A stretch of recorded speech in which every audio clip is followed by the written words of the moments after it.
ሰላም ሰላም የቻናላችን ቤተሰቦች እንዴት አላችሁ? ባላችሁበት ሰላማችሁ ይብዛ። በዚህ ቻናል አማርኛ፣ እንግሊዘኛ፣ ሂሳብ እንዲሁም ሌሎችን ትምህርቶች እያስተማርን እንገኛለን። የምናስተምርበት የትምህርት አማራጭ በኢሞ፣ በቴሌግራም፣ በዋትስአፕ፣ በጉግል ሚት በያላችሁበት ቦታ ሆናችሁ መማር ትችላላችሁ። ለዛሬ ትምህርት ይዤላችሁ የመጣው እርዘም ያሉ አረፍተ ነገሮች እነሱን ጽፌ ይዤላችሁ መጥቻለሁ። በደንብ አድርጋችሁ እናንተ ከኔ ጋር ቪዲዮ እስከ መጨረሻው ክትትል ወስዳችሁ አብራችሁ ቆዩ። አሁን ወደ ትምህርታችን እዚህ ጋር ምን ይላል?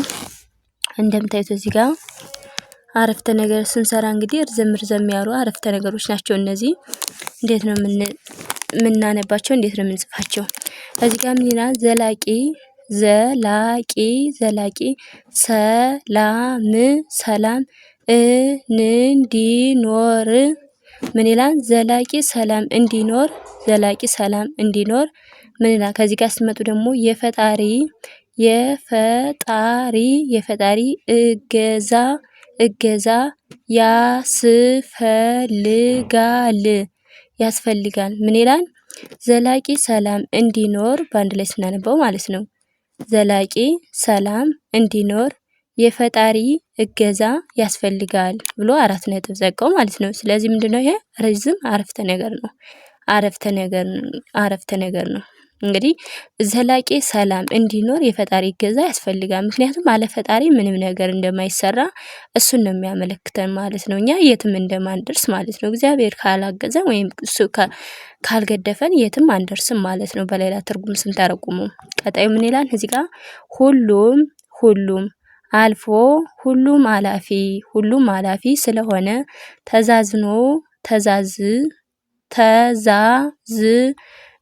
ተዛዝኖ መኖር ይሻላል።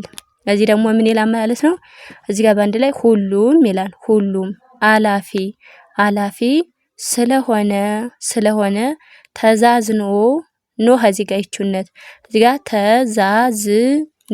ተዛዝኖ መኖር ይሻላል ይላል። እንግዲህ እዚህ ጋር በሌላ አባባል ወይም ደግሞ በትርጉሙን በሌላ አገላለጽ ስንገልጸው ምን ይላል ማለት ነው?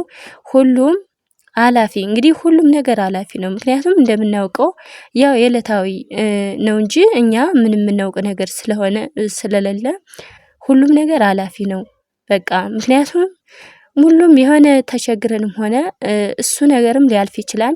ተደስተንም ሆነ ደግሞ አጠል ልንቸገር እንችላለን ማለት ነው። ሁሉም አላፊ ስለሆነ ተዛዝኖ መኖር ይሻላል። እንግዲህ ማንኛውም ሰው ጋር መጣላት ወይም ደግሞ ምንም ነገር እንደማይኖር ተዛዝነን መኖር አለብን ማለት ነው። በሌላ አባባል ስንገልጸው ማለት ነው። ቀጣዩ እዚህ ጋር ምን ይላል? ተማሪዎች የመማር ፍላጎት ተማሪዎች የመማር ፍላጎታቸው ጨምሯል። እዚህ ጋር በጣም ይቅርታ ያው ትንሽ ጉንፋን ስለያዘኝ ነው። ምን ይላል ማለት ነው? ተማሪዎች የመማር ፍላጎታቸው እዚህ ጋር ጨምሯል። እንግዲህ ተማሪዎች ስንል ተማሪዎች የመማር ፍላጎታቸው ጨምሯል። እንግዲህ ተማሪዎች የመማር ፍላጎታቸው ጨምሯል ይላል። እንግዲህ አንድ ሰው ወይም ደግሞ ትምህርት ማለት እንግዲህ ጉጉትን ይዛለን ማለት ነው። ምክንያቱም ለማወቅ አንድ ነገር ስንጀምረው ያን ለማወቅ በጣም ነው የምንጓጓ ማለት። ስለዚህ ምንድነው ተማሪዎች ለመማር ፍላጎታቸው ጨምሯል ወይም ደግሞ በጣም ከፍተኛ ሆኗል እንደማለት ነው የምንገልጸው። ይሄን ማለት ነው ስንገልጸው እንደዛ ነው። ኦኬ ስንገልጸው በሌላ አገላለጽ እንደዛ ነው። እሺ ቀጣዩ ደግሞ ምን ይላል? እዚህ ጋር ምን ይላል? ቀጣዩ እዚህ ጋር ደግሞ አሁን ምን ይላል? ወደዚህ አስቴር ፈጣን ተማሪ ናት። ምን ይላል ማለት ነው? አስቴር ፈጣን ተማሪ ናት። እንግዲህ አስቴር ፈጣን ተማሪ ናት ማለት ምን ማለት ነው? በሌላ አገላለጽ አስቴር በጣም ጎበዝ ተማሪ ናት እያለን ነው። ስለዚህ በሌላ አገላለጽ ስንገልጽ አስቴር በጣም ጎበዝ ተማሪ ናት እያለን ነው። ቀጣዩ ምን ይላል? ከሰው ሚጠበቀውም በጣም ይቅርታ። ከሰው ሚጠቅመኝን ምክር እቀበላለሁ። ምን ይላል ማለት ነው? ከሰው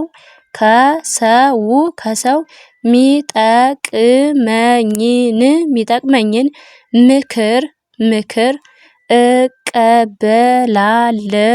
እቀበላለሁ። እንግዲህ ከሰው ምንድነው የምንቀበል? ለምሳሌ አንድ ሰው ጥሩ ነገር ከመከረን ያን ጥሩ ነገር ይዘን መጥፎውን ነገር እንጥላለን ማለት ነው። በሌላ አገላለጽ ከሰው አለ የሚጠቅመኝን ምክር እቀበላለሁ። ምክንያቱም ያ ሰው የሚመክረው ወይም ጥሩ ነገር ሊሆን ይችላል ወይም መጥፎ ነገር ሊሆን ይችላል። ስለዚህ ጥሩን ነገር ይዛለሁ ወይም ደግሞ እቀበላለሁ እያለ ነው በሌላ አገላለጽ የምንገልጸው ማለት ነው። እንደዛ ነው። ቀጣዩ ምን ይላል? እዚህ መጨረሻው ምን ይላል? እውነተኛ ሰዎች ውሸትንና አምርረው ይጠላሉ። ምንድነው የሚል? በጣም ይቅርታ ትንሽ ጉንፋን ስለያዘኝ ነው። እውነተኛ ሰዎች ውሸትን አምርረው ይጠላሉ ይላል። ምን ይላሉ ነው ያለ? እውነተኛ ሰዎች ውሸትን ምን ይላሉ? እዚህ ጋር ውሸትን አምርረው ይጠላሉ። እንግዲህ እንደምታውቁት መቼም ውሸትን የሚወድ ሰው ያለ አይመስለኝም። እኔ እንግዲህ መቼም አንዳንዱ ሰው ተፈጥሮን ያላውቅም እንጂ ውሸት በምንም አይወደድም። እንደምናውቀው እዚህ ጋር ውሸት ይላል። እውነተኛ ምንድነው? እውነተኛ ሰዎች ውሸትን ምን ይላሉ ነው? አምርረው ይጠላሉ። እንግዲህ ውሸት ምንም እንደማይጠቅም ነው የምናውቀው። በማንኛውም ሰዓት ውሸት በጣም አስቀያሚና አሳፋሪ ድርጊት ነው ማለት ይቻላል። ስለዚህ እውነተኛ ሰዎች ውሸትን አምርረው ይጠላሉ። እንግዲህ እውነተኛ ሰው ማለት በጣም ታማኝ የሆነ ውሸት ማለት እውነተኛ በእውነቱ መንገድ የሚሄድ ነው ማለት። ውሸት ደግሞ በጣም የሚያስቀይም ወይም ደግሞ ሰው ጋር የሚያስከፋ ጥላቻ የሚፈጥር ነው ማለት ነው ውሸት እና በሌላ አገላለጽ ስንገልጸው እንደዛ ነው። ስለዚህ ለዛሬ ቪዲዮ እንግዲህ እንደምታዩት ምንድነው የተለያዩ አረፍተ ነገሮችን ርዘም ያሉትን እነሱ ነበረ ይዤላችሁ የመጣው። ለዛሬ ቪዲዮ ይህን ይመስላል። በሌላ ቪዲዮዎች እስከምንገናኝ እንግዲህ ትንሽ ጫጫታም አለው ትንሽ እኔንም ጉንፋን ስለያዘኝ በጣም ይቅርታ። ቪዲዮውን ላይክ እና ሼር ማድረጋችሁን አትርሱ ከተመቻችሁ። ስለዚህ ለዛሬ ቪዲዮ ይሄን ይመስላል። በሌላ ጊዜ እስከምንገናኝ ሰላም ጊዜ ሰላም ቆይታ። ባይ ባይ።